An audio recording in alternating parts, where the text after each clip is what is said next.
Hello प्यारे साथियों, एक नए वीडियो में आप सभी का स्वागत है।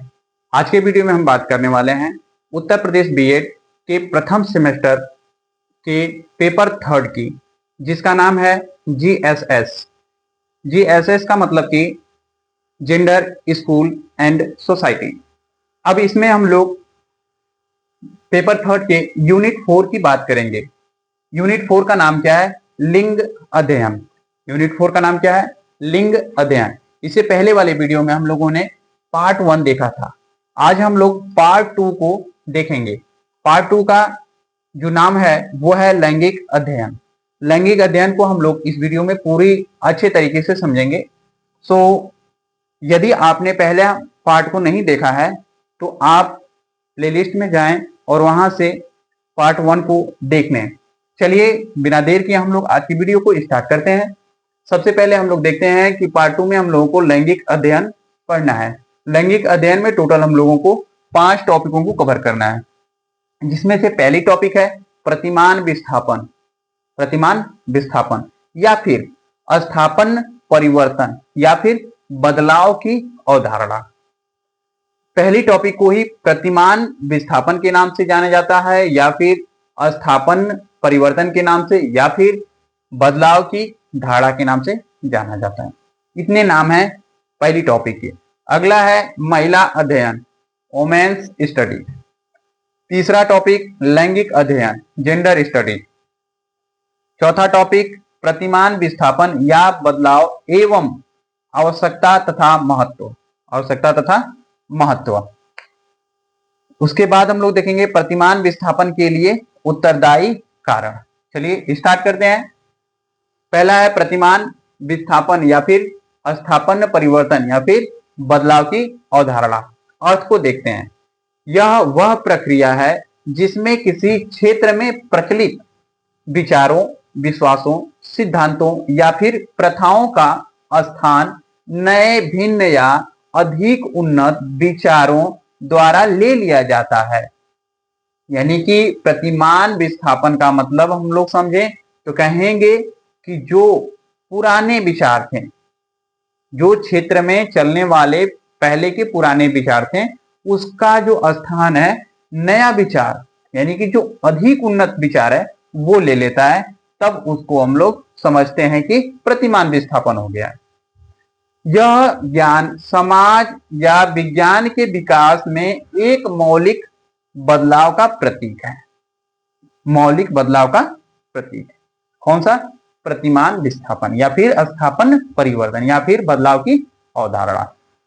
उदाहरण में देखते हैं। विज्ञान में न्यूटनियम भौतिकी से आइंस्टीन के सापेक्षता सिद्धांत की ओर बढ़ना एक प्रतिमान विस्थापन था। यानी कि जो न्यूटन ने भौतिक विज्ञान को बनाया था, उसके भौतिक विज्ञान को आइंस्टीन के भौतिक विज्ञान से क्या किया गया? बदल दिया गया। तब इसको समझेंगे हम लोग प्रतिमान विस्थापन या फिर स्थापन परिवर्तन या फिर बदलाव की अवधारणा। क्लियर हो गया होगा? प्रतिमान का मतलब कि उसी की जगह दूसरा नया विचार आ जाना। उसके बाद देखते हैं महिला अध्ययन। महिला अध्ययन में हम लोग देखें तो परिभाषा, यह एक अंतः विषय क्षेत्र है जो महिलाओं के अनुभवों, सामाजिक भूमिकाओं, राजनीतिक शक्ति, लैंगिक असमानता और सामाजिक सांस्कृतिक संदर्भों का अध्ययन करता है। किसका अध्ययन करता है? तो देख रहे हैं कि यह एक अंतः विषय क्षेत्र है। यह एक अंतः विषय क्षेत्र है जो महिलाओं के अनुभव, सामाजिक भूमिका, राजनीतिक शक्ति, लैंगिक असमानता, सामाजिक सांस्कृतिक संदर्भों का अध्ययन करता है। ठीक है। लक्ष्य क्या होता है इसका? महिलाओं के जीवन से जुड़ी समस्याओं को उजागर करना, उनके योगदान को पहचानना और समाज में उनके स्थान को बेहतर बनाना। किसका ये लक्ष्य है? तो महिला अध्ययन का लक्ष्य है कि उनकी जो भूमिका है उसको और आगे अच्छे से बढ़ाया जाए। अगला टॉपिक है लैंगिक अध्ययन। लैंगिक अध्ययन में देखा जाए तो परिभाषा सबसे पहले देखते हैं। लैंगिक अध्ययन का परिभाषा, लैंगिक अध्ययन का। देखिए, यह एक व्यापक क्षेत्र है जो केवल महिलाओं तक ही सीमित नहीं है, बल्कि यह पुरुषत्व, स्त्रीत्व और सभी लिंगी के अनुभवों, भूमिकाओं, शक्ति संबंधों और सामाजिक निर्माण का अध्ययन करता है।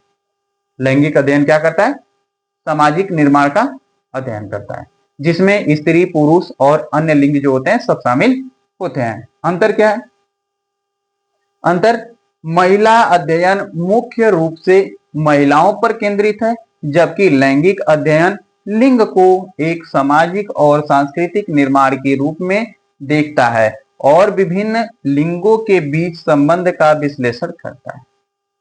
यानी कि जो देख रहे हैं महिला अध्ययन, ये केवल महिला पर केंद्रित है, लेकिन लिंग अध्ययन जो है कि सभी लिंगों पर अध्ययन है। लिंग में वही स्त्रीलिंग, पुल्लिंग और अन्य जो होता है ट्रांसजेंडर, उसको ले लेंगे। ठीक है, तो हम लोगों ने 3 चीजों को देखा। पहला देखा प्रतिमान विस्थापन, यानी कि एक पुराने विचारों का स्थान नया विचार का लेना। दूसरा देखे थे महिला अध्ययन, केवल महिलाओं को केंद्र में रखा गया, महिलाओं की शक्ति को बढ़ाना। उसके आगे देखें लैंगिक अध्ययन। लैंगिक अध्ययन करता क्या है कि सभी लिंगों को केंद्रित करता है, ध्यान केंद्रित करता। अगला हमको चौथा देखना है प्रतिमान विस्थापन या बदलाव एवं आवश्यकता तथा महत्व।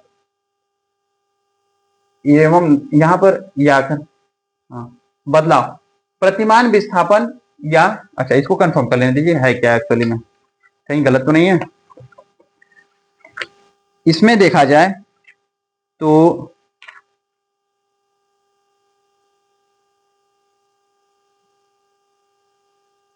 लैंगिक अध्ययन का प्रतिमान विस्थापन या बदलाव एवं, अच्छा अलग अलग है, ठीक है, सही है।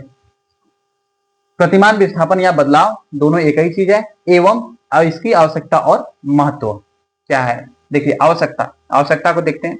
आवश्यकता को, विस्थापन, प्रतिमान, बदलाव देख लिए है पीछे का, और अब आवश्यकता को देखते हैं। आवश्यकता देखिए, प्रचलित लैंगिक रूढ़ियों और पूर्वाग्रहों को तोड़ने के लिए ये चीज जरूरी है। दूसरा, समाज में महिलाओं और अन्य लिंगों के साथ हो रहे अन्याय को दूर करने के लिए यह जरूरी है। ज्ञान के निर्माण में विविधता लाना, इसके लिए जरूरी है। सभी के लिए अधिक न्यायसंगत और समता मूलक समाज का निर्माण करने के लिए आवश्यक है। क्या आवश्यक है? प्रतिमान विस्थापन या बदलाव जरूरी है। इसका महत्व क्या है? महिलाओं के अनुभवों और ज्ञान को मुख्य धारा में लाता है और पुरुषों और महिलाओं के बीच सत्ता के संतुलन को समझाना और संबोधित करना।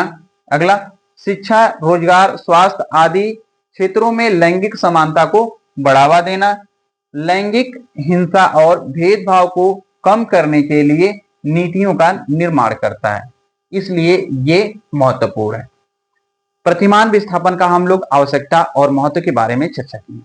पहला हम लोगों ने देखा था कि प्रतिमान विस्थापन होता क्या है। दूसरा हम लोग बात किए थे कि महिला अध्ययन क्या है। तीसरा देखें लैंगिक अध्ययन क्या है। चौथा पॉइंट में हम लोग देख रहे हैं प्रतिमान विस्थापन जो है इसका आवश्यकता और महत्व क्या है। ठीक है, अगला देखेंगे प्रतिमान विस्थापन के लिए उत्तरदायी कारक कौन कौन से हैं, आखिर ये बदलाव हो क्यों रहा है, इस चीज को देखते हैं। तो पहला है सामाजिक आंदोलन, दूसरा हो जाएगा शैक्षिक अनुसंधान, तीसरा हो जाएगा सरकारी नीतियां, चौथा हो जाएगा मीडिया की भूमिका, पांचवा हो जाएगा अंतरराष्ट्रीय दबाव। देखिए पहला सामाजिक आंदोलन। सामाजिक आंदोलन यानी कि सोशल, फिर उसके बाद शैक्षिक। शैक्षिक को हम लोग स्टडी कह दें। तीसरा सरकारी नीति, सरकारी नीति यस इसको भी ले लेते हैं। मीडिया को एम, अंतरराष्ट्रीय दबाव को आई, यानी कि मिस, MISS। आज आपको भी समझ में आया होगा कि स्त्रियों के नाम से पहले मिस क्यों लगता है, मिस क्यों लगता है। तो देखिए मिस का मतलब अंतरराष्ट्रीय, यम से हो जाएगा, ये कहां से गए हैं, अच्छा गलत जगह आ गए। चलिए उत्तरदायी कारक कौन कौन से हैं। मिस, देखिए यम का मतलब हम लोग देखेंगे मीडिया, एम का मतलब मीडिया महिलाओं को आगे बढ़ाने के लिए बहुत ज्यादा काम करती है। फिर इंटरनेशनल जो प्रेशर है वो एक अगला कार्य करता है। फिर उसके बाद यस, यस से ले लें सामाजिक आंदोलन, अगला ले लें शैक्षिक आंदोलन। शैक्षिक आंदोलन एक बचता है सरकारी नीति। सरकारी नीति को हम लोग नाम दे दें गवर्नमेंट। गवर्नमेंट, ठीक। तो इतने 5 कारक हैं जो क्या करते हैं, प्रतिमान विस्थापन के लिए उत्तरदायी हैं, यानी कि नए विचारों के लिए जरूरी हैं, कारक हैं ये। तो पहला देखते हैं सामाजिक आंदोलन, ये कैसे है? अच्छा, यम से देख लेते हैं। यम से क्या कहते हैं, मीडिया। मीडिया क्या करती है, लैंगिक मुद्दों पर जागरूकता बढ़ाती है। दूसरा इंटरनेशनल प्रेशर, यानी कि अंतर्राष्ट्रीय दबाव, वैश्विक स्तर पर लैंगिक समानता के मानकों का पालन करता है। कौन, अंतर्राष्ट्रीय दबाव।